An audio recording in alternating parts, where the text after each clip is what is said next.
Muy bien.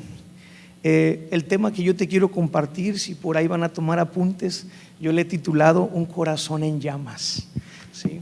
Acompáñame por favor a una escritura. ¿Sabías tú que existen 3 temperaturas espirituales? Hay 3 tipos de temperaturas espirituales y yo quiero hablar un poquito de ellas. Vamos a Apocalipsis, en el capítulo 3. Capítulo 3 de Apocalipsis es un capítulo donde el ángel, hay un mensaje para cada ángel de las 7 iglesias de Asia, y vemos aquí a Cristo revelándole al apóstol Juan este mensaje que tiene para cada una de las iglesias. Y la última iglesia a la que le da el mensaje es la iglesia de Laodicea, ¿sí?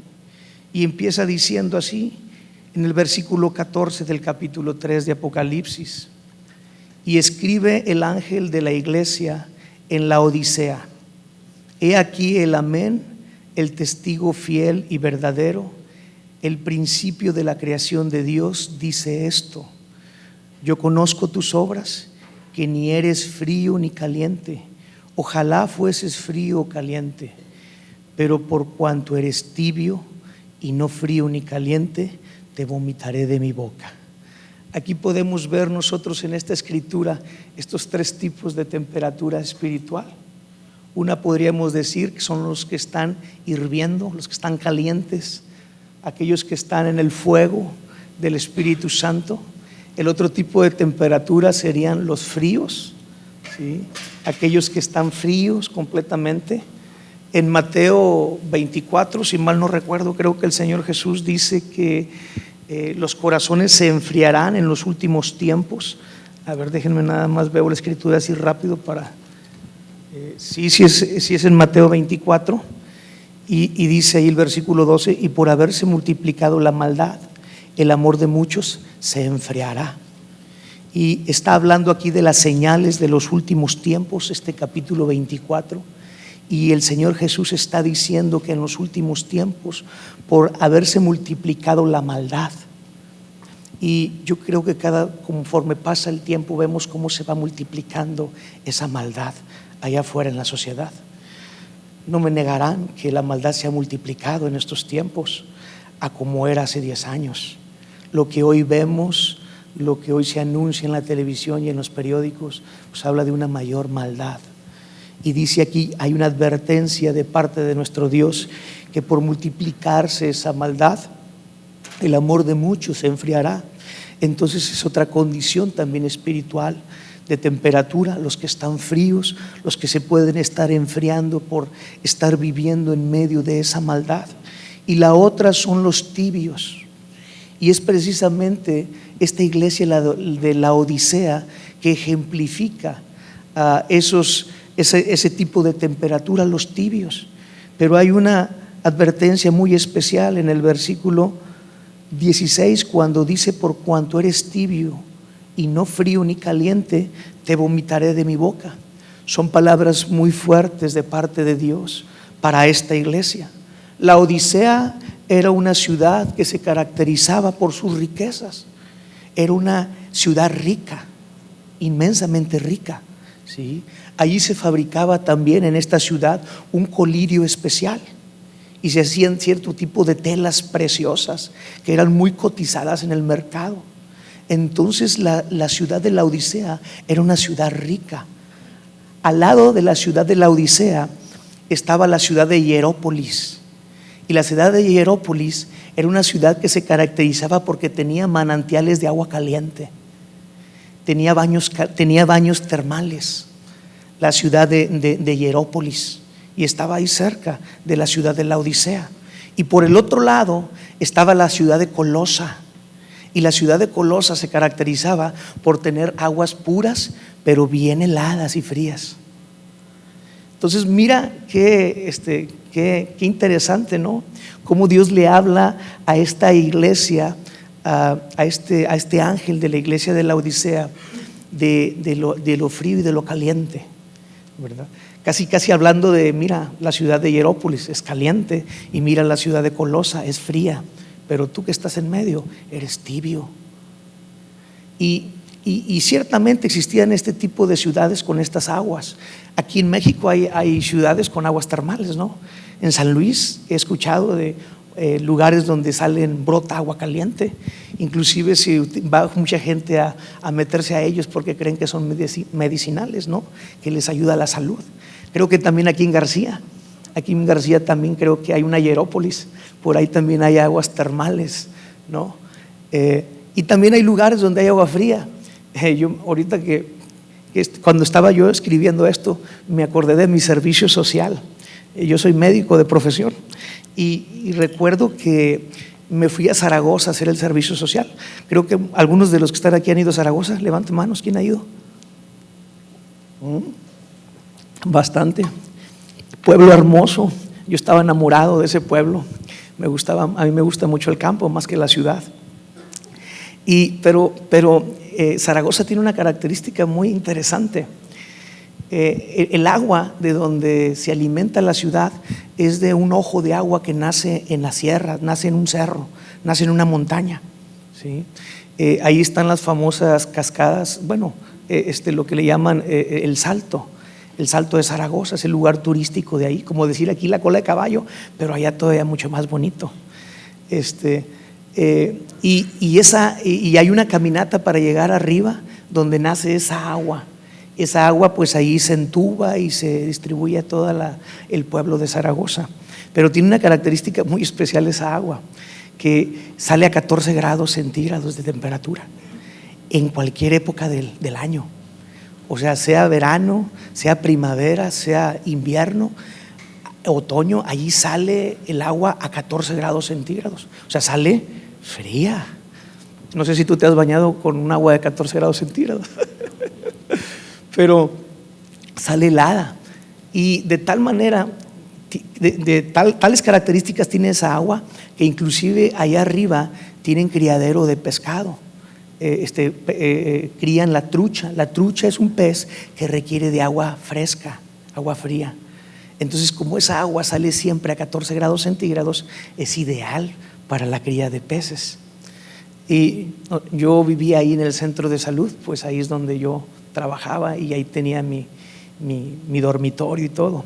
Y recuerdo que en una época como esta, creo que iba a ser noviembre, diciembre, finales de noviembre, se nos descompuso el boiler. Y pues no te quedaba más que bañarte con el agua de la llave y salía a 14 grados centígrados. Ya te imaginarás. Nos bañábamos cada 2-3 días, ¿verdad? Por lo mismo. Pero bueno, aquí habla que la ciudad de la Odisea, en la iglesia de la Odisea, había una tibieza. Y igualmente en la vida de los cristianos, nosotros podemos pasar por estos estados de temperatura. Algunos podemos estar calientes, otros pueden estar tibios y otros tal vez ya bien fríos. Y tal vez te ha tocado que durante nuestra misma vida espiritual hemos pasado por estos 3 estados de temperatura. Tiempos en los que hemos estado hirviendo, pero tiempos en los que nos empezamos a entibiar y luego a enfriar. Y yo no sé en qué condición venga tu corazón, pero aquí me habla de 3 temperaturas espirituales. El cristiano tibio, y desde el que quiero hablar, es un cristiano que es cómodo, que tiene la característica de ser complaciente y que no se da cuenta de su necesidad. ¿Por qué? Porque mira, cuando estás bañándote con agua tibia, ni te quieres salir, sobre todo en tiempo de invierno, porque te sientes tan cómodo ahí debajo del agua tibia, te sientes tan calientito, tan a gusto, porque es un agua que ni te sacude, ni te tiriteas de frío, pero ni te quemas, ¿verdad? Como si fueras pollo hirviendo, sino es un agua que es templada y que es agradable al contacto con la piel, de tal manera que produce un estado de confort, de comodidad, y eso es peligroso, muy peligroso, ¿sí? Fui a una iglesia donde me invitaron a predicar y lo primero que vi fueron unas sillas, y las sillas estaban forradas bien cómodas que se veían las sillas. Yo hasta me senté para probarlas. Dije, wow, qué sillas tan bonitas. Pero me decía uno de los pastores de ahí, dijo, pero también qué peligrosas. Porque puede ser que la persona al momento de sentarse ahí se quede dormida y le pase en blanco el mensaje, porque está tan cómodo y tan a gusto que ahí se duerme. Y así puede pasar también en nuestras vidas cuando caemos en ese confort. Y un corazón tibio puede caer, está en ese estado de comodidad y en ese estado de complacencia. Si tuviera frío, pues al menos sentiría ese frío y titiritearía y buscaría el refugio de un calor. Pero como es tibio, pues está ahí muy cómodo y ni cuenta se da de su necesidad. Tanto el agua fría de la ciudad de Colosa como el agua caliente de Hierópolis llegaban ya tibias a la ciudad de la Odisea. ¿Por qué? Porque al momento de ser canalizadas iban perdiendo esa temperatura, de tal forma que llegaban tibias. Una pregunta: ¿quién de ustedes disfruta una bebida caliente o fría? Pues en tiempo de invierno se antoja bastante un cafecito, un té caliente, ¿no? Y en tiempo de calor, aquí con temperaturas de 40 grados, pues una bebida bien fría, ¿no? Pero ¿quién le gusta una bebida tibia? Normalmente no es así. Cuando tú vas a un restaurante, cuando pides tu bebida, normalmente dependiendo de lo que pidas, pues tú la esperas que llegue o bien caliente o que llegue fría, pero no tibia. Porque si llega tibia, ¿qué le dices ahí a la camarera? Oiga, señorita, por favor, cámbieme esto, bebida. Pues pedí un café y lo espero caliente, no espero que llegue tibio. O yo pedí un refresco y lo esperaba bien helado, por favor, póngamele hielos, porque esto viene tibio y tibio no me gusta. ¿Ok? ¿Por qué? Porque la tibieza tiene esa característica de ser un sabor plano, no fresco, ¿sí? Por eso en algunos restaurantes la camarera tiene por costumbre ir llenando con café caliente las tazas cuando estamos ahí bebiendo, o llenando de té frío cuando hemos pedido un té helado, ¿sí?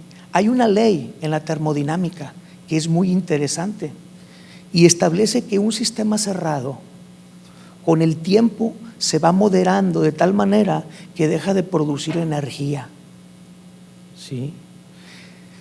A menos de que se le añada algo a ese sistema cerrado desde el exterior, el sistema decae y muere. Esa es una ley en la termodinámica. ¿Qué quiero decir con esto? Si tú no le agregas gas al boiler, el agua caliente del boiler se deja de calentar porque ya no hay una flama que lo esté calentando. O si deja de llegarle electricidad al refrigerador en el congelador, pues esto deja de enfriar, se descongela todo y se echa a perder lo que está dentro del refrigerador. Todo sistema cerrado requiere de que se le esté inyectando externamente energía para que siga produciéndola. Si no, termina por enfriarse, termina por decaer, termina por atenuarse y morir. ¿Ok? La iglesia no puede ser un sistema cerrado. Jesús dijo: sin mí nada podéis hacer. No puede ser un sistema cerrado.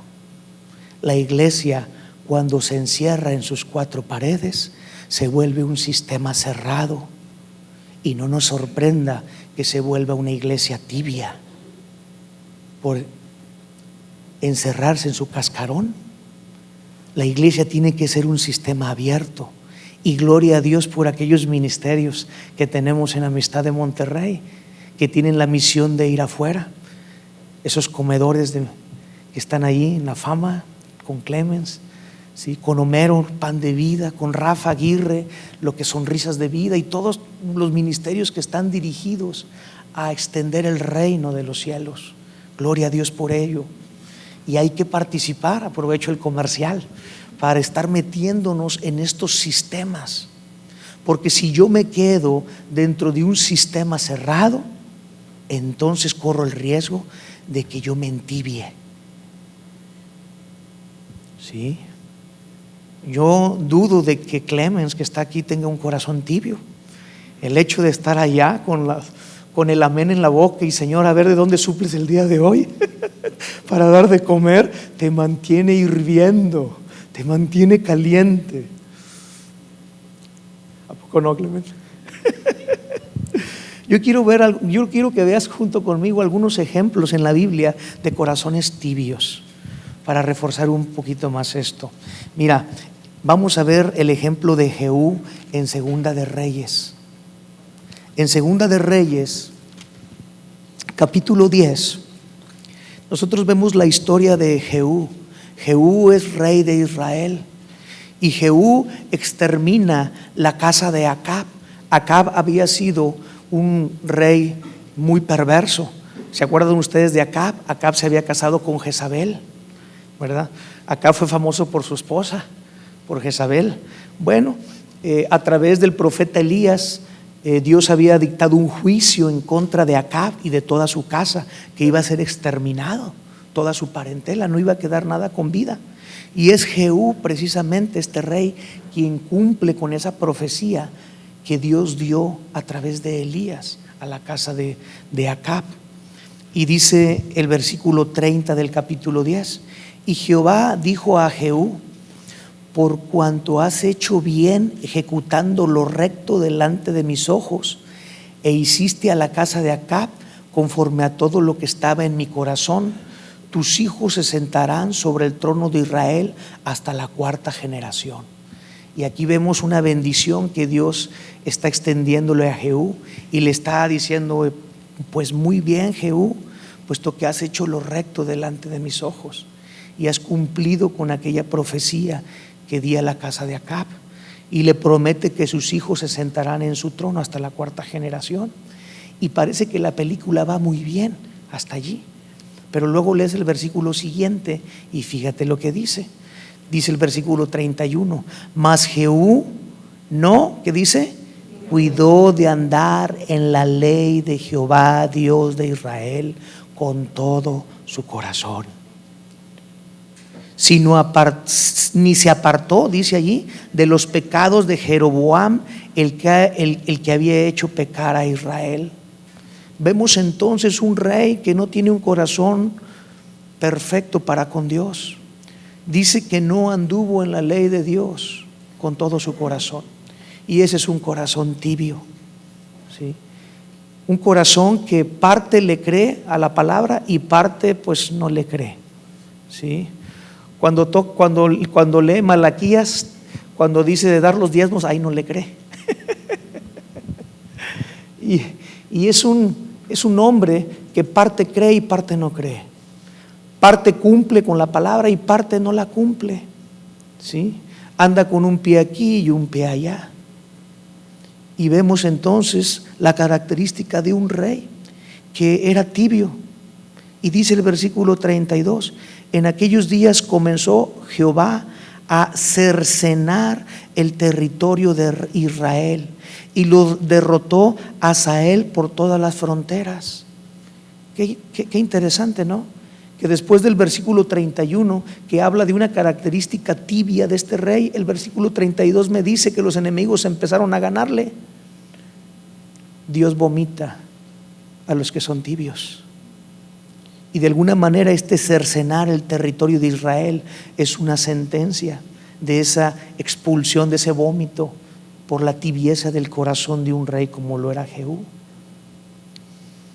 Acompáñame a Segunda de Reyes, capítulo 13. Unos cuantos capítulos más adelante vemos la historia de el rey Joás, también rey de Israel. Recuerden que en esa época pues existía el reino de Israel y de Judá, y aquí estamos viendo a Joás como rey de Israel. Y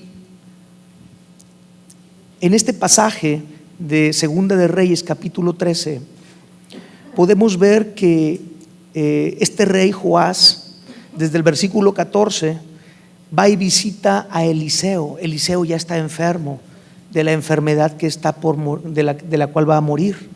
Y Eliseo le empieza a decir a este rey que tome un arco y unas saetas Y Eliseo empieza a profetizar con este acto profético que empieza a hacer el rey. Y en el versículo 18 dice: y le volvió a decir, toma las saetas. Y luego que el rey de Israel las hubo tomado, le dijo, golpea la tierra. Y él la golpeó 3 veces y dice, y se detuvo. Entonces el varón de Dios, enojado contra él, le dijo, al dar 5 o 6 golpes hubieras derrotado a Siria hasta no quedar ninguno, pero ahora solo 3 veces derrotarás a Siria. Vemos también un rey que tibio en su accionar, ¿sí? El profeta le había mandado que golpeara la tierra con las saetas, y solamente golpea 3 veces y se detiene. Y se enoja el profeta porque no le siguió, ¿sí? Porque no hubo esa pasión, no hubo ese fuego en su corazón. Son aquellas personas que Dios les manda a decir algo, pero se quedan a medio camino. ¿Cuántas veces empezamos un proyecto de parte de Dios y nos quedamos a medio camino? Eso habla de una tibieza. Tal vez empezamos un proyecto con un fuego, tal vez empezamos un llamado con un fuego, tal vez empezamos una misión con un fuego. Inclusive podemos abrir nuestra casa y empezar una célula con una pasión y un fuego. O empezamos a asistir a una iglesia con un fuego. ¿Cuántas veces no empezamos a leer la Biblia como propósito de año nuevo? Pero ya como para febrero, como que la cosa se empieza a entibiar, ¿sí? Y ya no es la constancia de estar meditando en la palabra, de estar leyendo la palabra. Y nos quedamos a medias, nos quedamos a medio camino. Eso me habla de una tibieza en el corazón, de un dormir. Jesús les dijo a sus discípulos, agarró a 3, a los 3 más cercanos, Pedro, a Juan y a Jacobo, y les dijo, vengan conmigo, porque mi corazón, están en el Getsemaní, Cristo está por ser apresado, y les dice, oren junto conmigo, aquí quédense a orar, velen por mí porque mi alma está en angustia. Y cuando regresa para verlos, están los muñecos dormidos, ¿sí? Había una tibieza en el corazón, que empezaron, sí Señor, yo me imagino, nosotros te vamos a apoyar en oración, nosotros te vamos a cubrir, no te vamos a soltar, vas a ver. Por cierto, aquí tenemos una cadena de intercesores. Si tú tienes necesidad de oración, pues puedes hablar, ¿sí? A intercesores@amistaddemonterrey.org. Me aviento el comercial por si alguien tiene necesidad. Pero los discípulos, yo me puedo imaginar que empezaron diciéndole, Señor, claro que te respaldamos, claro que te apoyamos, y a la mera hora del camino se quedaron dormidos. Habla de una tibieza del corazón. Otro ejemplo lo vemos en 2 de Crónicas, con otro personaje también del Antiguo Testamento, y en este caso lo vemos en la persona del rey Amasías. Amasías es rey del reino de Judá, y en el versículo 1 dice, de 25 años era Amasías cuando comenzó a reinar, y 29 años reinó en Jerusalén. El nombre de su mamá fue Joadán de Jerusalén. Y fíjate lo que dice el verso 2. Es el versículo 20, el capítulo 25 de 2 de Crónicas. No les dije el capítulo, perdón. Y dice ahí el versículo 2 del capítulo 25, hizo él lo recto ante los ojos de Jehová, aunque no de perfecto corazón. Se había entregado a Cristo 99.9%, pero faltaba el punto 1, y por faltarle ese punto 1, pues era tibio. Con Dios o eres frío o eres caliente, o estás con Él o no estamos con Él, o es 0 o es 100, no puede ser 99.9. Y tú puedes decir, oye, pero es que estoy mucho mejor de como era antes, hace 3 años. Hace 3 años yo era un borracho, llegaba a mi casa hasta el día siguiente, me gastaba el sueldo en el bar, le hablaba mal a mi esposa, pero ahora mírame, ya soy un hombre de hogar, del trabajo a la casa, de la casa al trabajo, ya estoy mejor. No es suficiente para Dios. Dios pide el 100%, no un 99.9. Este rey Amasías le había entregado casi todo, pero no todo su corazón, porque no era de perfecto corazón. Entonces había una tibieza. ¿Ok? Judá, podemos decir que es otro ejemplo también de esta tibieza. En Jeremías se habla de la condición espiritual del reino de Judá. En Jeremías 3, ¿ok? Jehová está exhortando tanto al reino de Israel como al reino de Judá, y les está exhortando para que se arrepientan, porque ambos reinos habían adulterado en contra de Dios. Cuando habla de adulterio aquí, habla de la infidelidad de los reinos hacia Dios. Se habían vuelto a otros dioses, y esa idolatría Dios la ve como un adulterio. Y dice el versículo 10 del capítulo 3 de Jeremías: con todo esto, su hermana la rebelde Judá no se volvió a mí de todo corazón, sino fingidamente, dice Jehová. El acercarnos a Dios con un corazón fingido, eso también habla de una tibieza en el corazón. Cuando nos acercamos a Dios, ¿con qué corazón lo hacemos? Habrá cristianos que se acercan a Dios porque en ese momento hay una piedra en el zapato que le está calando, y eso lo obliga a ponerse de rodillas y buscarlo. ¿Sí? Pero ya cuando se le cumple Dios el milagro que necesita, bien se olvida otra vez. ¿Sí? Si nuestra búsqueda es por necesidad, porque nos conviene acercarnos ahorita, porque necesitamos algo de Dios, entonces no lo estamos haciendo con un corazón verdadero, sino fingidamente. Le coqueteamos a Dios, pero también le coqueteamos al mundo. No puede ser tal cosa. Pero un cristiano que es tibio, así es. Aquí en la iglesia de Aunacara conoce hasta el lenguaje cristiano. Gloria a Dios, aleluya, hermano, Dios te bendiga. Pero cuando está en el trabajo o está con los amigos de la colonia, cambia completamente. Es un cristiano camaleón. Si aquí está calientito, se pone calientito, pero si va al mundo y allá está frío, se pone frío también. No puede ser. Eso habla de una tibieza del corazón. Y por último, también Israel en Oseas, el profeta Oseas, en el capítulo 10, también habla de la tibieza de este reino. Dice el verso 1 del capítulo 10 de Oseas: Israel es una frondosa viña que da abundante fruto para sí mismo. Mira lo que dice: es una viña que daba fruto, pero ¿daba fruto para quién? Para sí mismo.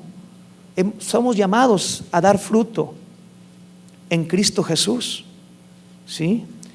Y en Cristo nosotros debemos de llevar mucho fruto, porque despegados de mí nada podéis hacer, dice Jesús. Entonces somos una vid. Es una analogía que se utiliza en la palabra de dar fruto, y fruto abundante. Pero ¿de qué sirve ese fruto si el fruto es para mí mismo y no para otros? ¿Sí? Los frutos que yo quiero dar, que son los frutos del Espíritu Santo, que son los frutos que se mencionan en Gálatas: amor, gozo, paz, paciencia, benignidad. Todos esos frutos no son para que yo los consuma, sino para que los consuman los demás que están a mi alrededor. Pero aquí el pueblo de Israel era una vid frondosa que daba abundantes frutos, pero nada más para ellos. Habla de un egoísmo, y eso también es una tibieza en el corazón de un cristiano. Cuando todavía existe ese egoísmo en el corazón de una persona que es cristiana, eso habla de un corazón tibio, que nada más piensa en sí mismo y no piensa en los demás. Conforme a la abundancia de su fruto, multiplicó también los altares. Conforme a la bondad de su tierra, aumentaron sus ídolos. Iba siendo bendecida Israel, y conforme Dios la iba bendiciendo, paradójicamente iba aumentando su idolatría. Y a veces sabes que es un peligro que Dios nos bendiga. Y de repente yo pienso que a veces no nos quiere bendecir porque sabe lo que vamos a hacer. Que cuando más nos bendice, más nos echamos. Cuando más nos da, más nos arranamos, más nos enconchamos, más nos acomodamos en la camita para estar más a gusto. Y eso es lo que le estaba pasando al pueblo de Israel. Dios lo estaba bendiciendo, ya lo había metido a la tierra prometida donde fluye leche y miel. La estaba bendiciendo con todo tipo de ganado, con todo tipo de fruto. Lo estaba bendiciendo con riquezas, con oro. Había derrotado a todos sus enemigos estaban en paz. Hasta los enemigos los puso en paz. Pero conforme iba recibiendo la bendición de Dios, el pueblo de Israel se iba echando. Iba volteando sus ojos hacia ídolos en vez de enamorarse más de su Dios. Qué increíble, pero así pasa también a veces en nuestras vidas, puede llegar a pasar. Y dice el versículo 2: está dividido su corazón. Ahora serán hallados culpables. Jehová demolerá sus altares y destruirá sus ídolos. Y vemos cómo Dios vomita a los que son tibios. Los vomita. Dios da el diagnóstico del pueblo de Israel, y al escudriñar en su interior, porque Él es el que tiene la capacidad de ver los corazones. A nosotros nos podrán engañar los hombres porque nomás vemos el exterior, pero Él mira el corazón. Y cuando Él mira el corazón de Israel, se encuentra que es un corazón que está dividido. Un corazón dividido es un corazón tibio, porque una parte está con Dios y otra parte está en el mundo. Ok, bueno, basta de ejemplos de corazones tibios, ¿sí? En el Antiguo Testamento hubo un mandamiento para los sacerdotes en el tabernáculo de mantener el fuego del altar. Mira, acompáñame a Levíticos. Levíticos en el capítulo 6. Levíticos es un libro donde empieza a hablar de los diferentes sacrificios que Dios demandaba del pueblo de Israel. Y dentro de esos sacrificios había uno que le llamaban el holocausto. Así se le llamaba ese sacrificio. ¿Por qué se le llamaba holocausto? Porque significaba, la palabra holocausto significa el todo. En ese holocausto el animal que se sacrificaba se quemaba todo. Nada se quedaba el sacerdote de él, ni tampoco el oferente, el que lo ofrecía. Ni tanto el que lo ofrecía, ni como el sacerdote, que es el que hacía la chamba de ponerlo en el altar. Ninguno de los dos se quedaba con nada, todo era para Dios. Eso era el holocausto. Y sabes una cosa, hablando un poquito de esto, nosotros somos llamados a hacer holocaustos vivos para Dios, en la cual tú no te debes de quedar con nada de ti, para ti, ni para otros. Todo tú debes de ser un holocausto enteramente para Dios. Ese es el llamado, a entregarnos completamente a Dios. Y en este capítulo 6 de Levíticos dice el versículo 12: y el fuego encendido sobre el altar no se apagará, sino que el sacerdote pondrá en él leña cada mañana. Era un mandamiento, cada mañana el sacerdote tenía que poner leña sobre el altar, y acomodará el holocausto sobre él, y quemará sobre él las grosuras de los sacrificios de paz. Versículo 13: el fuego arderá continuamente en el altar, no se apagará. No se apagará. Habla de un altar que se mantiene encendido. Habla de un altar que se mantiene prendido. Y había una responsabilidad de parte del sacerdote. Dicen algunos eruditos de la palabra que cuando por primera vez se ofreció ese altar y se puso ahí la leña, quien encendió ese altar fue Dios, mandando fuego del cielo. No fue el hombre, no fue un sacerdote. Eso es lo que dice, se comentan, es el comentario que hacen algunos, que vino fuego del cielo y cayó sobre el altar del tabernáculo. Y a partir de ahí la ordenanza era que los sacerdotes mantuvieran ese fuego, que no se apagara. Y si se apagaba, iba a ser responsabilidad del sacerdote. Tenía que mantenerse encendido, ¿sí? Tenía que mantenerse prendido. Dice Proverbios 26:20, y sin leña se apaga el fuego. Definitivamente. Nosotros ahora somos llamados reyes y sacerdotes, porque a eso nos llamó el Señor. Ahora tú y yo hemos sido constituidos sacerdotes y somos sacerdotes de un nuevo pacto.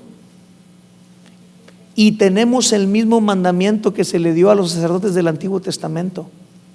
Tú y yo tenemos este mismo mandamiento de mantener el fuego en el altar. Pero ya no es un altar de piedra, ya no es un altar en un tabernáculo externo. Ahora es un altar de carne y hueso. Es un altar en el interior de nuestro corazón. Y el mandamiento sigue siendo el mismo, sigue vigente. Los sacerdotes tendrán que mantener el fuego en el altar, y tú y yo tenemos que mantener ese fuego. En el Antiguo Testamento eran leños de madera los que se colocaban en el altar, pero ahora, ¿cuáles eran esos leños que tú y yo como sacerdotes debemos de poner en el altar de nuestro corazón para que se siga manteniendo ese fuego? Yo te quiero hablar de 3 tipos de leños para colocar en nuestro corazón. Leño número 1, la meditación. Salmo 39, acompáñame ahí para que veas este primer leño. Sí. Ya no vamos a buscar mezquites, ni ébanos, ni nada de eso. Ahora los leños que nosotros necesitamos son otros tipos de leños. ¿Sí? Salmo 39, versículo 3 dice lo siguiente: se enardeció mi corazón dentro de mí, en mi meditación, ¿qué dice? Se encendió fuego, y así proferí con mi lengua. ¿Sí? Aquí la palabra me dice que en cuanto el salmista se puso a meditar, se encendió el fuego en su interior. La meditación es algo tal vez que acá en el occidente pues no se practica tanto a como se practica, por ejemplo, en el oriente. En el oriente, las culturas orientales son muy dadas a la meditación. Allá los que son budistas, pues tienen sus templos donde la gente va a meditar, y sus templos, sus lugares sagrados, y en la India también, y en China, y son culturas muy dadas a la meditación. ¿Sí? Y cuando yo menciono aquí la palabra que en mi meditación se encendió el fuego, no habla de cualquier tipo de meditación. ¿A qué nos referimos con esta meditación? Se refiere a una atención concentrada. Eso es meditar, una atención concentrada en algo. ¿Pero qué es ese algo? El Salmo 77:12 me menciona en qué debo de meditar. Hay 3 cosas en las que debemos de estar meditando, ¿ok?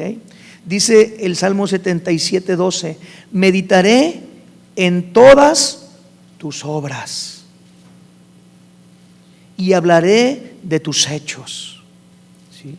Algo en lo que debemos de estar meditando tú y yo, uno de esos leños que debemos de estar poniendo en nuestro corazón, en el altar de nuestro corazón, es la meditación en las obras de Dios, para que se mantenga ese fuego.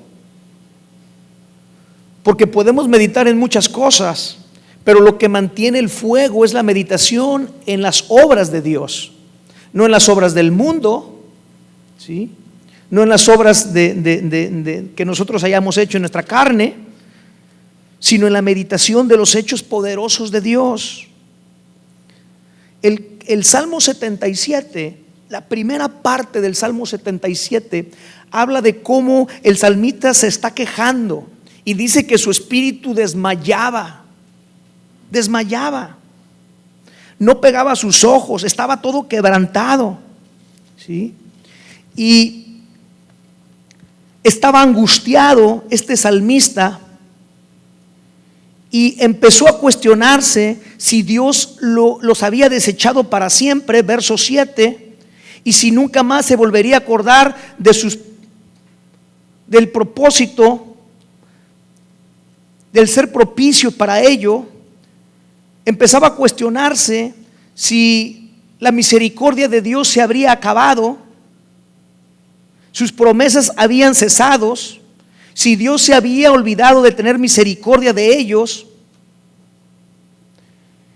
Y tal parece que este salmista empieza a meditar en cosas desenfocadamente, ¿sí? Yo creo que estaba pasando por un momento de angustia, de un momento de necesidad, un momento de escasez, tal vez algún problema, tal vez se le veía que venía la guerra encima, y este hombre empieza a cuestionarse si realmente Dios está con él, porque empieza a meditar en los hechos, en lo que está sucediendo, ¿sí? Y ahorita, si nosotros nos fijamos nuestros ojos en lo que está sucediendo en Monterrey, créeme que cualquiera se agüita, cualquiera, por las situaciones que están sucediendo, ¿sí?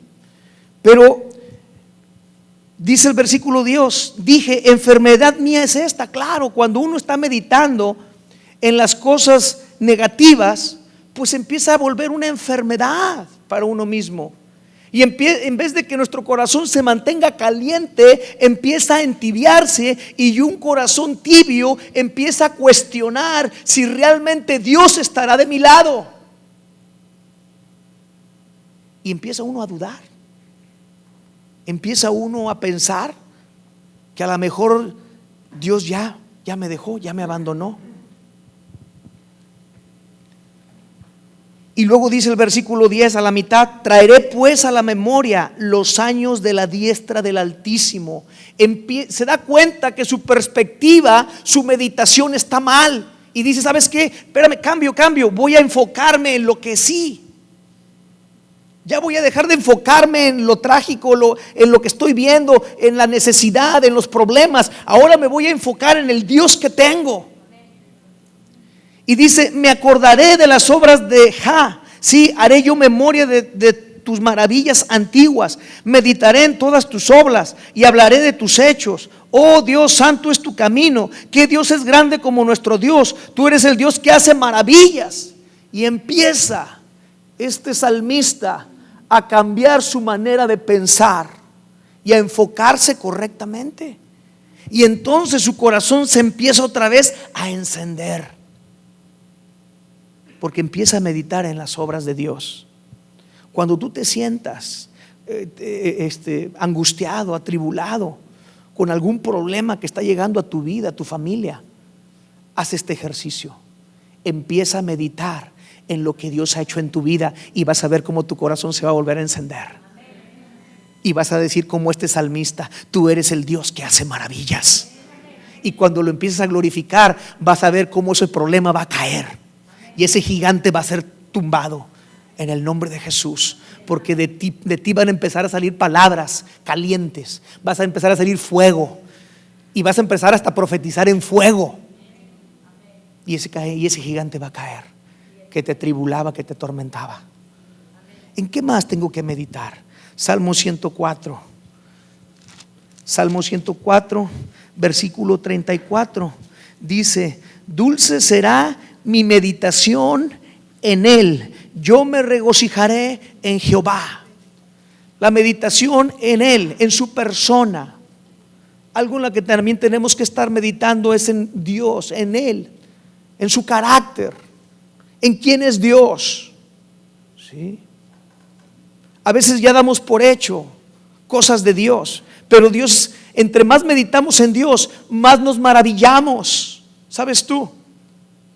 ¿Sabes qué es lo que hacen los ángeles allá? Los seres, esos seres que están enfrente del trono de Dios, y todos esos querubines y serafines y multitudes de ángeles que están diciendo, santo, santo, santo. ¿Y por qué están diciendo santo, santo, santo? Porque se están maravillando de ver lo que están viendo de Dios. Están asombrados. Son palabras de corazones calientes, que conforme meditan más en Dios, más se maravillan y más lo exaltan y lo alaban. Un corazón caliente es un corazón que alaba a Dios, que es espontáneo en su adoración, porque está meditando en Él. en su persona. A Dios no te lo agotas en una lección. Dios no se agota en una conferencia, en una predicación, en un estudio bíblico o en Epicentro. No lo agotamos. Es tan grande y tan amplio que nos pasaríamos, vamos a tener la eternidad para seguir meditando, y ni eso bastará para llegar a entender todo lo que es Dios. Pero el hombre y la mujer que meditan en quien es Dios, créeme que su corazón se empieza a calentar más y más empiezas a creer en Él. Más nos empezamos a dar cuenta del Dios grande que tenemos. Y conforme nosotros empezamos a meditar, nuestra vista empieza a levantarse de la tierra al cielo. Y es cuando dice Pablo: pongan sus ojos en las cosas de Dios y no en las de la tierra. Aquel que ha puesto sus ojos en las cosas de Dios es porque tiene un corazón caliente, que está meditando en su Dios, en el poderoso Dios que tiene. Y conforme nosotros vamos meditando más en Dios, pasa una cosa contraria. Nuestros problemas se van haciendo cada vez más chiquitos y los vamos viendo cada vez más chiquitos. El gigante cada vez lo vemos más chaparrito, hasta que un día lo ves como un enano de Blancanieves y de una patada te lo despachas, porque tu Dios se ha agigantado, porque has meditado en Él, porque estás meditando en Él, porque has puesto ese leño. ¿En qué otra cosa tenemos que meditar? Salmo 119. Salmo 119 es el capítulo más largote, ¿verdad?, en la Biblia. Y dice el versículo 15: en tus mandamientos meditaré, consideraré tus caminos, me regocijaré en tus estatutos, no me olvidaré de tus palabras. Aquel cristiano que medita en los mandamientos de Dios es un cristiano que no se le olvida la palabra, que la palabra siempre la trae a flor de labios, ¿sí? Meditar en la palabra. Meditar en la palabra. ¿Y qué es meditar en la palabra? Meditar en la palabra es rumiarla. ¿Y qué es rumiar? Bueno, pues es volver a masticar lo ya masticado. Volver a masticar el alimento por segunda ocasión. Y esa facultad la tienen algunos animalitos, como las vacas, ¿verdad? Que después de que se echan la pastura, pues ya que llegan a la barriga, al rato se echan y devuelven la comida a la boca para seguirla masticando y ahora sí sacarle todo el jugo. Pues así, esa facultad tenemos tú y yo, pero no con la comida, sino con el alimento espiritual. De recibir la palabra, te la llevas, la guardas y en tu casa, en el camino, la vuelves a sacar para estarla meditando. O cuando tú haces tus devocionales, que estás leyendo ahí el capítulo que te toca del día de hoy, y esa palabra, de repente te salta una palabra, te salta un versículo o dos que te llaman la atención y te los llevas en el camino, te los llevas al trabajo, a la escuela y estás meditando en ellos. Eso es rumiar, eso es meditar la palabra. Y sabes una cosa, cuando uno medita la palabra, es cuando viene el rema o la revelación. Cuando uno está rumiando, ahí es cuando Dios, da una palabra que cambia nuestras vidas. Entonces hay que rumiar la palabra, hay que leerla despacito, hay que ser reflexivos y leerla con madurez y no tomarla como el periódico de la mañana, ¿verdad? Que hoy me toca el capítulo 5 y ya de una manera automática, por cumplir como un rito, se vuelve un rito para algunos y se avientan el capítulo 5 de Génesis y ya, pero les pasó en blanco porque nada más lo hicieron por una tradición ya. La palabra, mira, a lo mejor no completarás leer la Biblia en todo el año, pero más vale mejor leerla despacito, aunque no acabes el capítulo, aunque te leas nada más 5 o 6 versículos, pero que lo hagas con efectividad, con profundidad, meditando. Meditando en la palabra es excavar, ¿sí? Excavar cada vez más profundo en la palabra. Un día por aquí nos compartió Sergio un tema que me gustó mucho, que nos decía que nosotros debemos de ser como esos buscadores de tesoros, que lo que hacen esos buscadores de tesoros es que salen con pala y pico y empiezan a perforar hasta encontrar el tesoro. Así nosotros debemos de ser con la palabra, ¿verdad? Meditar en ella profundamente, verla por todos sus lados, como si fuera un diamante que tiene muchos lados, verlo por todos sus ángulos. Esa es la forma de pensar, ¿sabes tú? De la gente del Oriente. Tienen una forma de pensar muy diferente a la nuestra. Nosotros somos de que dame un tema, ok, a ver el que sigue, ahora el que sigue, ahora el que sigue, y somos como una cadenita, ¿sí? Los orientales no, ellos ven un tema y lo ven de un ángulo, y luego lo ven de otro, y luego lo ven de otro, y luego lo ven de otro, y luego lo ven de otro, hasta agotar todo lo que pueden de ese tema, hasta exprimirlo. Y así eran las enseñanzas de nuestro Jesús. ¿Sabes tú que Él predicó del reino de los cielos? ¿Y sabes cuántas parábolas usó para hablar del reino de los cielos? Usó 13 parábolas diferentes para que a la gente le quedara en claro lo que era el reino de los cielos. O sea, exprimiendo la palabra hasta su máxima expresión, hasta sacarle su máximo jugo. Así debemos de ser nosotros. Ese leño, cuando uno medita sin la palabra, mira, cuando viene un rema a tu vida, eso te enciende. Cuando viene una revelación fresca, eso te enciende. El rema, déjame decirte, es como cuando tienes ahí la fogata y de repente tú traes un vaso de gasolina y se lo avientas. ¿Qué pasa con la fogata? ¡Fum! Una llamarada altísima. Ese es el rema. Es esa gasolina que tú le avientas al fuego y de repente levanta una llamarada enorme. Así se encienden los corazones de aquellos que bajan el rema, de aquellos que tienen la revelación de la palabra. Ok, segundo leño. Primer leño fue la meditación y dijimos que había 3: en las obras de Dios, en la persona de Dios y en sus mandamientos. Ahora, el segundo leño, las escrituras. Vámonos rápido. Lucas, en el capítulo 24, nosotros vemos a 2 discípulos que van camino a Emaús, ¿sí? Emaús es una ciudad que se encuentra al noroeste de Jerusalén, como a 8 millas. Y de Jerusalén van caminando rumbo a Emaús. Después, el capítulo 24 de Lucas, después de los acontecimientos de la crucifixión de nuestro Señor, estos discípulos van camino a Emaús, pero van bien agüitados. Van hablando de todos los acontecimientos sucedidos. Van ellos de alguna manera decepcionados porque ellos pensaban que Cristo venía como el Mesías prometido, pero como un revolucionario que iba a venirles a quitar el yugo de esclavitud que había sobre su cuello por parte del Imperio Romano. Y veían a Cristo como un revolucionario, como un Pancho Villa, hombre, que viene a rescatar a su pueblo. Pero nunca entendieron que ese no era la misión del Mesías. Su misión era espiritual. Su revolución era espiritual. Y ellos venían tristes de ver cómo había muerto la esperanza que habían puesto en ese hombre llamado Jesús.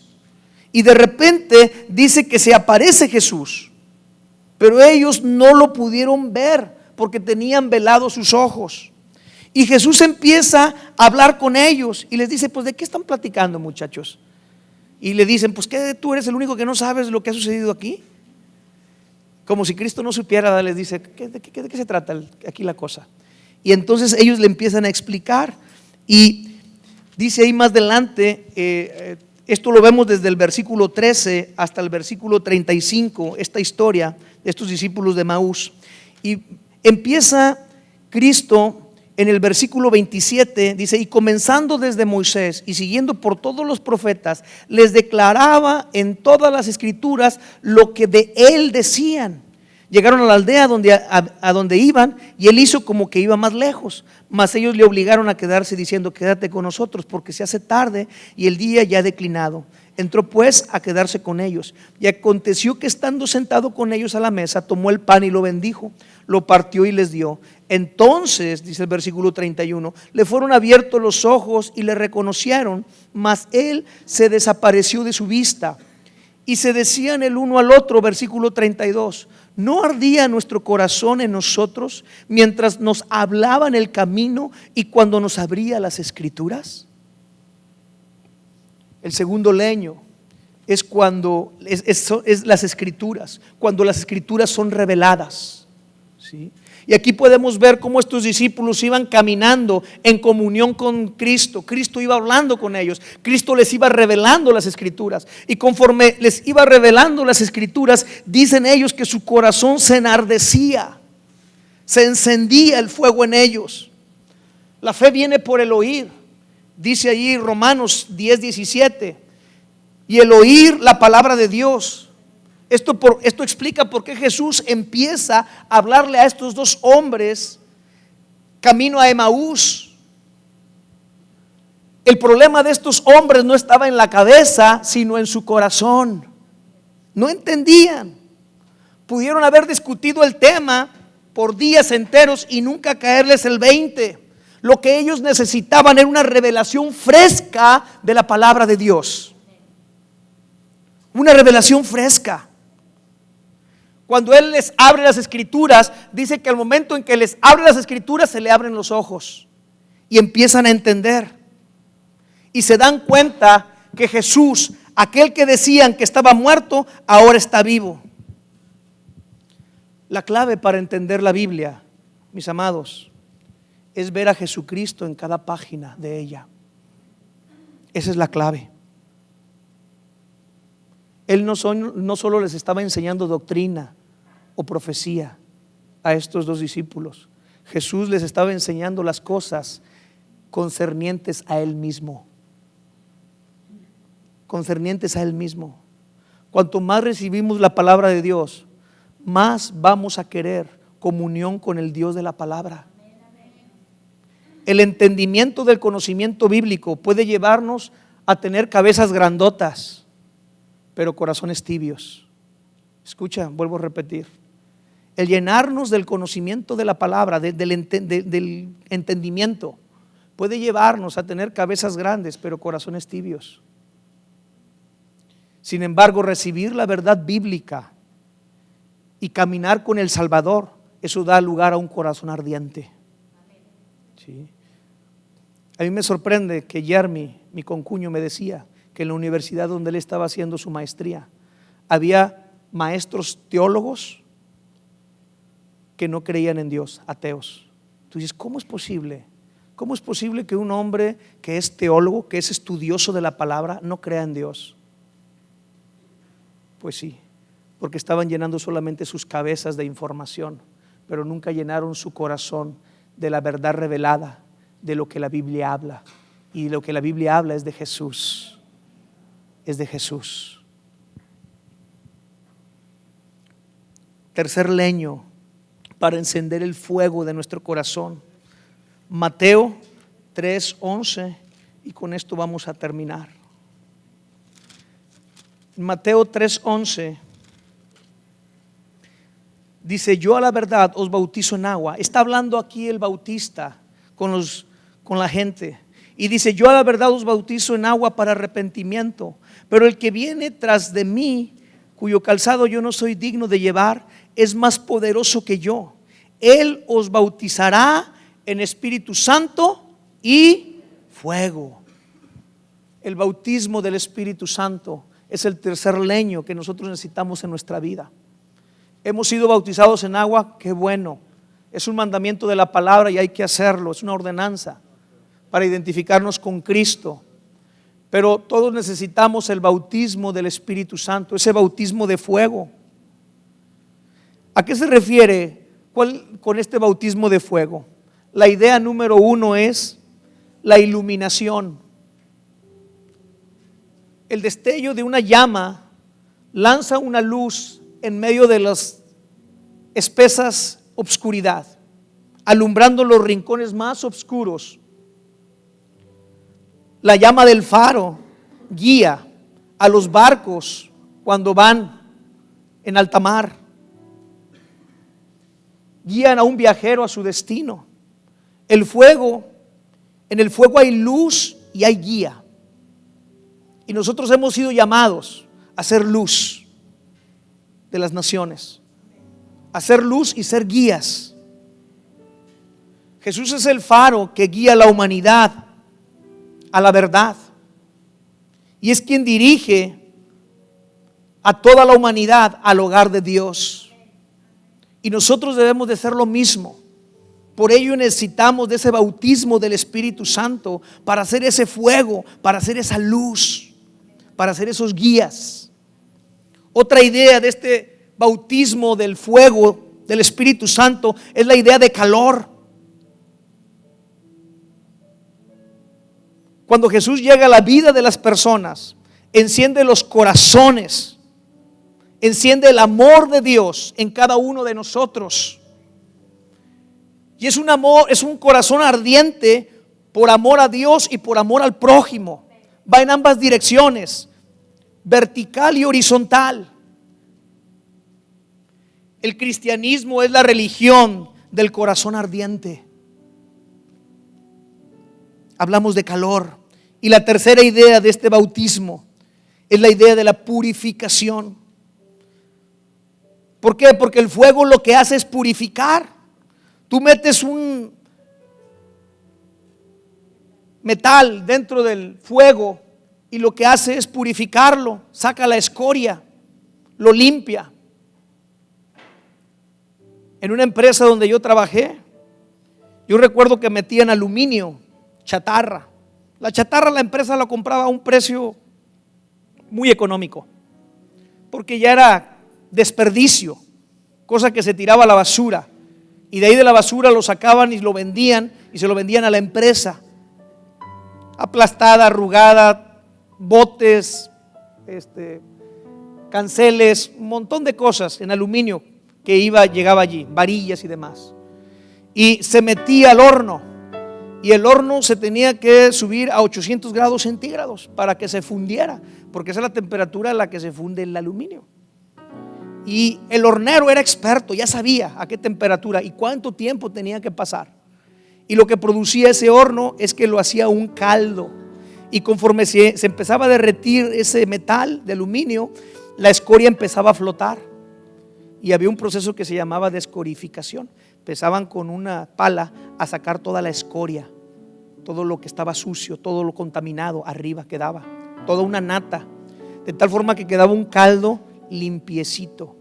Y luego ese caldo lo vertían en un molde, y el valor de ese aluminio era mucho más alto de como había entrado.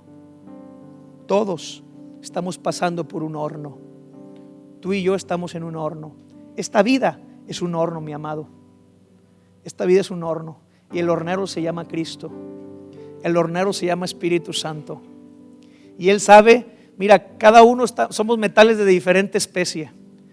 Algunos son fierro, hierro, y necesitan 1800 grados centígrados para derretirlos. Y el Espíritu Santo le está atizando. Otros somos como el aluminio, más suavecitos.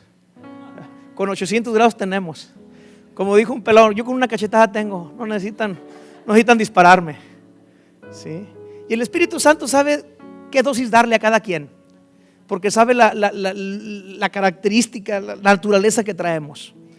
Y Él está prendiendo el horno, y Él está atizándole al horno, y Él sabe cuánto tiempo. Hay gente que dice, pero ¿cuánto tiempo voy a estar así? Qué prueba tan difícil. Ya quiero salir de esta situación que me está atormentando y que me está angustiando. Y el hornero dice, espérate, estoy esperando que salga toda la escoria. Aquí tiene que salir toda la mugre, porque entraste con un valor, y yo quiero sacarte con un valor mucho más alto. Yo quiero que salgas de esta vida siendo un metal preciosísimo, preciosísimo. Y el día que tú y yo nos vayamos de este mundo, vamos a llegar al cielo con un valor mucho más alto, preciosísimos, preciosísimos a los ojos de Dios. Entonces el bautismo del Espíritu Santo es ese fuego que necesitamos en nuestro corazón para hacer luz, para emitir calor, pero también es un fuego que nos tiene que estar purificando constantemente. Muy bien. ¿Qué produce este fuego en el corazón hace que el mensaje sea inevitable. Jeremías 20, versículo 9 dice que él no podía, él quiso callar, él quiso ya no hablar de las cosas de Dios, mas sin embargo había un fuego en su corazón que no podía resistirlo. Cuando nosotros tenemos un fuego en el corazón, no podemos callar. La iglesia no puede callar. La iglesia tiene que hablar. La iglesia tiene que extender el evangelio, tiene que extender el mensaje. Pedro y Juan, cuando están ante el concilio, siendo intimidados por los fariseos y los escribas, y les dicen: ya no hablen y ya no enseñen más en el nombre de Jesús. Sin embargo, ellos le dicen, Hechos 4, verso 20, porque no podemos dejar de decir lo que hemos visto y oído. Eran hombres con un fuego en el corazón, no podían callar. Aunque los amenazaban, aunque los metían a la cárcel, aunque los amedrentaban, ellos no callaban porque había un fuego. No eran cristianos tímidos, no eran cristianos camaleones, no eran cristianos light, no eres cristianos que esconden su religión ante el mundo o los amigos, sino son hombres, son mujeres con corazones hirviendo, con corazones en llamas, y que eso los obliga a hablar, y que eso los delata de que son cristianos. La gente se va a dar cuenta de que somos cristianos cuando vean en nosotros un corazón que arde por Cristo, porque eso se manifiesta en el exterior. Un corazón ardiendo adentro se manifiesta en la forma de hablar. Un corazón ardiendo se manifiesta en la forma de obrar, de hacer las cosas. Un corazón ardiendo se manifiesta en la forma como hacemos negocios allá en el mundo. Un corazón ardiendo se manifiesta en la forma como estudiamos y el ejemplo que damos en las escuelas. Un corazón ardiendo se manifiesta en el tipo de familias que somos y los vecinos cómo nos miran. Un corazón ardiendo se manifiesta en eso. Un corazón ardiendo se manifiesta en la forma como oramos, como un Elías que dice que oraba fervientemente, aunque era un hombre sujeto a pasiones igual que tú y que yo. Dice que oraba fervientemente porque había un corazón enardecido. Eran hombres con un corazón en llamas por Jesús. ¿Cómo está tu corazón el día de hoy? ¿Tienes tú un corazón en llamas por Jesús? Vamos a terminar con una oración. Te voy a invitar a que nos pongamos de pie.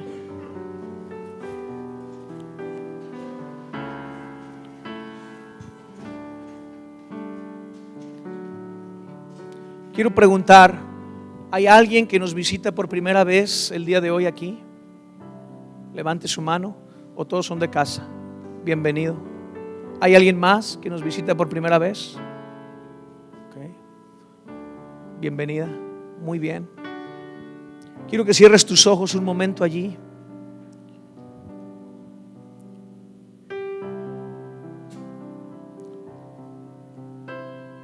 Yo no sé si alguno de los que estamos aquí no ha abierto su corazón a Dios, a Jesús, para invitarlo como su Señor y Salvador.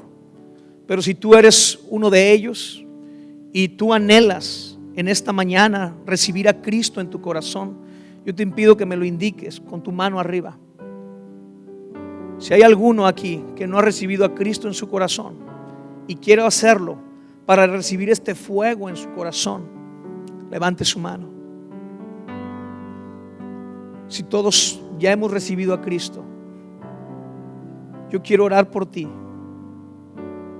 Yo quiero que medites y te sinceres contigo mismo y que veas la condición de tu corazón en este momento. Hablamos de 3 tipos de temperaturas. Hablamos de corazones fríos, de corazones tibios y de corazones calientes. Pregúntale a Dios en este momento cómo Él ve tu corazón, a qué temperatura está. Tal vez yo puedo ver mi corazón caliente, pero me puedo llevar la sorpresa que el momento en que le pregunte a Él, Él me diga: mira, hijo mío, tú crees tener el corazón caliente, pero el corazón que tienes es un corazón tibio para mí. Atrévete a preguntarle en esta hora y decirle: Señor, ¿cómo ves tú mi corazón? Muéstrame la temperatura a la que está mi corazón en esta mañana.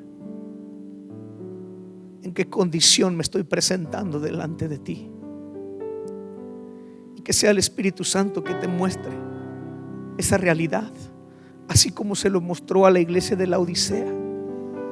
La iglesia de la Odisea pensaban que estaban bien, mas sin embargo llegó el Espíritu Santo y le dijo: tienes un corazón tibio. Y no se lo dijo para reprochárselo, para echárselo en cara o para castigarlo, sino le dijo que tenía un corazón tibio para que cambiara, para que le pusiera leña.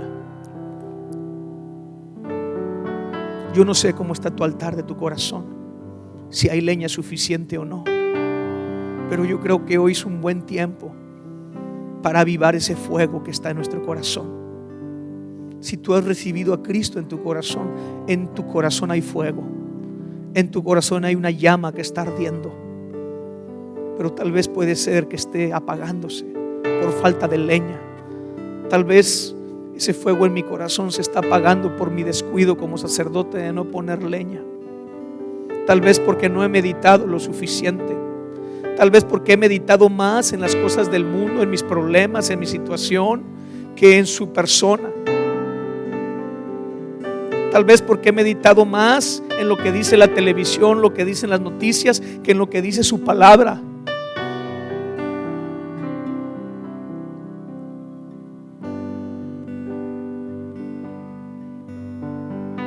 Tal vez porque he leído las escrituras de una manera religiosa solamente, porque mis devocionales han sido solamente un rito, una tradición, y no he tenido la revelación de las escrituras. Tal vez porque necesito una frescura de revelación de parte de Dios, de encontrarme con Cristo a través de las escrituras.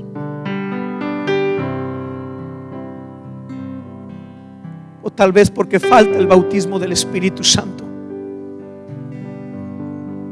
Padre, en esta hora, Señor, estamos delante de ti. Y delante de tus ojos, Padre, nada podemos ocultar, nada se puede esconder. Tú miras en el interior, Señor. Ante ti estamos desnudos y no podemos engañarte. Tú conoces nuestro corazón. Tú conoces la temperatura a la que late nuestro corazón por ti, Señor. Perdónanos, Padre, si encuentras en nosotros una tibieza que te produce náuseas. Perdónanos, Señor. Perdóname, Padre, si mi corazón es tibio delante de ti. Perdóname, Señor, por mi negligencia. Yo te pido en esta hora, Señor, que derrames de tu Espíritu Santo. Bautízanos, Señor. Bautízanos en fuego. Clama a tu Dios y dile: bautízame, Señor. Bautízame, Señor. Enciéndeme. Ven, Espíritu Santo, y sopla sobre las brasas de mi corazón. Remueve la ceniza que tengas que remover y aviva el fuego. Ven y sopla viento recio, como hiciste en Pentecostés, que de repente cayó un viento recio y vino y sopló sobre la vida de aquellos que te buscaban y aquellos que estaban unánimes en el aposento alto buscándote en oración, y caíste en una visitación repentina. Ven así, Espíritu Santo, y sopla. Ven como llamas de fuego. Asiéntate sobre cada vida que estamos aquí. Hoy te recibimos. Hoy recibimos ese espíritu de fuego, de amor. Hoy te recibimos, Espíritu Santo, que anhelamos tu bautismo. Anhelamos ese fuego en nosotros. Un fuego que consume nuestro interior. Un fuego que nos hace hablar con denuedo la palabra. Un fuego que no permite que nuestra boca esté cerrada para predicar el Evangelio. Un fuego que nos hace orar fervientemente como lo hacía Elías, de ponernos en la brecha a favor de otros. Enciende, Espíritu Santo, enciende nuestros corazones. Pon fuego, pon fuego, pon fuego de lo alto, fuego de Dios sobre nuestros altares. No más tibieza, no más frialdad. Calienta nuestros corazones, Señor. Enciéndenos, Señor, para encender esta ciudad. Enciéndenos, Señor, para encender a nuestra familia. Enciéndenos, Señor, para encender a nuestros hijos, para encender a nuestros cónyuges, para encender a nuestros padres. Enciéndenos, Señor,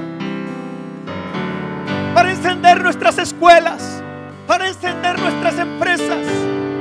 Enciéndenos, Padre, para encender a nuestros amigos de trabajo, a nuestros vecinos. Enciéndenos, Señor. Que sea tu iglesia una fogata, una llamarada. Que seamos luz, Señor, y guía de esta nación. Que seamos luz y guía, Padre. Enciende a tu iglesia, Señor, en medio de estas tinieblas. Enciéndela, Señor, y se disipe toda tiniebla de nuestra nación. En la medida en que se van prendiendo tus iglesias, en la medida en que se van prendiendo los corazones de aquellos que han creído en tu nombre, en esa medida se vaya disipando las tinieblas de nuestra nación. Oh Padre, enciéndenos, Señor. Enciéndenos, no queremos ser tibios. Gracias, Padre, por ese fuego. Gracias por ese fuego. Gracias, Señor, porque tú eres el que nos has calentado el día de hoy. Gracias porque de aquí vamos a salir con más hambre y sed de ti, Señor. Gracias, Padre, porque de aquí vamos a salir meditando más en ti, más en tu palabra. Gracias, Señor, porque tú haces que nuestro corazón se encienda en un compromiso mayor por ti, contigo. Gracias, Padre, porque nos vas a usar para encender a otros. Declaramos, Señor, que somos saetas bruñidas. Declaramos que somos saetas encendidas, que donde peguemos, ahí vamos a producir un incendio, porque va a ser con el fuego de tu Espíritu Santo. El fuego de tu Espíritu Santo en nosotros. El enemigo saldrá huyendo, porque no resistirá la luz que saldrá de nosotros.